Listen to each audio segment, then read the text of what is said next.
नमस्कार, कैसे हैं? मेरे YouTube चैनल शारदा डायरीज में आप सबका स्वागत है। किराड़ू मंदिर राजस्थान के ऐतिहासिक स्थलों में से एक था। यह मंदिर अपने रहस्यमय इतिहास और शिल्पकला सौंदर्य के लिए प्रसिद्ध था। यह मारवाड़ का सबसे श्रेष्ठ किला माना जाता था। इस किले के मंदिरों में श्रद्धालुओं की भीड़ जमा रहती थी, लेकिन एक श्राप के कारण किराड़ू आज सुनसान बन गया है। यहाँ की सारी कलाकारियां और मंदिर रख रखाव के अभाव में खंडर के रूप में परिवर्तित हो गए हैं। अब यहाँ सिर्फ दो मंदिरों के दर्शन किए जा सकते हैं, एक भगवान शिव जी का और दूसरा विष्णु जी का। इस मंदिर का निर्माण 11वीं शताब्दी में परमार शासकों ने करवाया था। इस किले को राजस्थान का खजुराहो भी कहते हैं। यह राजस्थान का प्रसिद्ध पर्यटन स्थल था। तो आइए जानते हैं इतना सुंदर किराड़ू मंदिर कैसे इतना वीरान और डरावना हो गया, जहां रात के समय प्रवेश करने वाला वापस नहीं आता।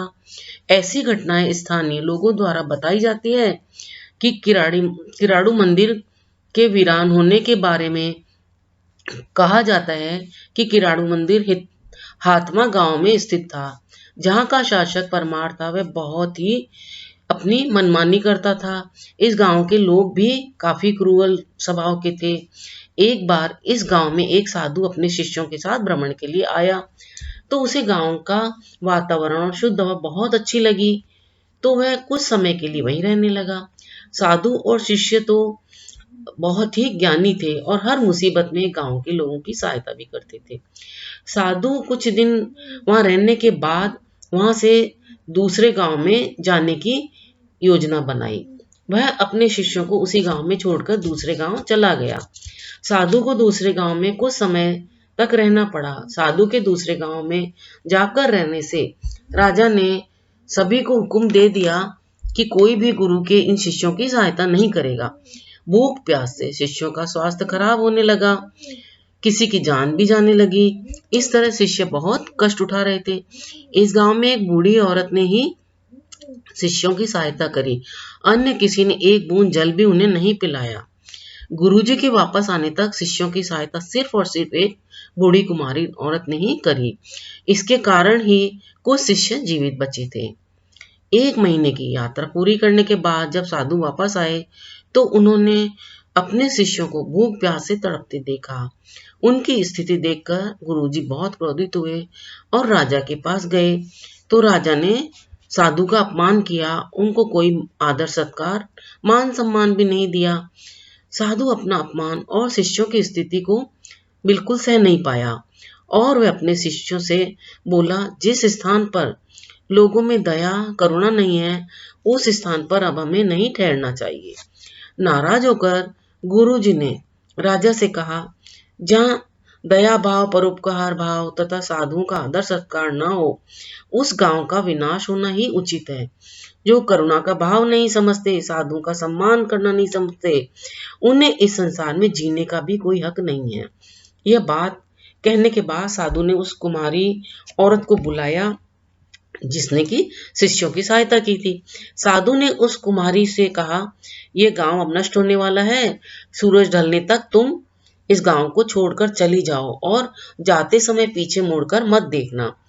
कुमारी को गांव से जाने का कहने के बाद साधु ने गांव के सभी लोगों को श्राप दे दिया और कहा कि जो जिस स्थिति में है उसी स्थिति में पत्थर बन जाए, और सभी उसी स्थिति में एक प्रतिमा के रूप में बदल गए। कुमारी भी पीछे मुड़कर देखने के कारण श्राप का शिकार हो गई। इस प्रकार लगभग 12वीं शताब्दी में यह पूरा गांव श्रापित हो गया और इस गांव के सभी घर उजड़ गए। गांव का विनाश हो गया। जो गांव कभी भीड़ वाला भाड़ वाला इलाका हुआ करता था, वही आज ये स्थान वीरान बन चुका है। रात के समय इस गांव में जो रुकता है वह पत्थर की मूर्ति बन जाता है।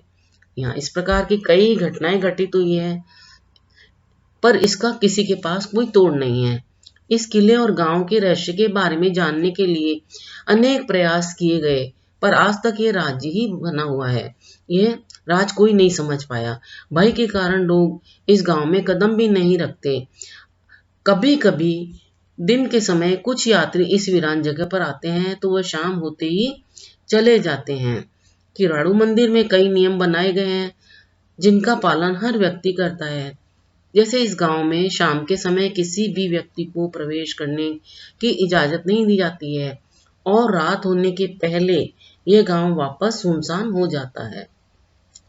अब इस गांव का रहस्य जो भी हो, विश्वास करना भी अपने मन पर निर्भर करता है, परंतु दया, करुणा, परोपकार के भाव तो हर व्यक्ति के मन में होने चाहिए। इससे स्वयं का जीवन प्रभावशाली व खुशहाल होता है। इतनी कला व सौंदर्य का धनी यह किराड़ू मंदिर, यदि इसका विकास और रखरखाव किया जाए तो इसका ऐतिहासिक महत्व और अपनी पहचान लुप्त होने से बच सकती है। आपको ये जानकारी कैसी लगी? कृपया कमेंट बॉक्स में कमेंट करके अवश्य बताएं। वीडियो को लाइक, शेयर और सब्सक्राइब भी करें। आप सभी को वीडियो देखने के लिए बहुत बहुत धन्यवाद। नमस्कार।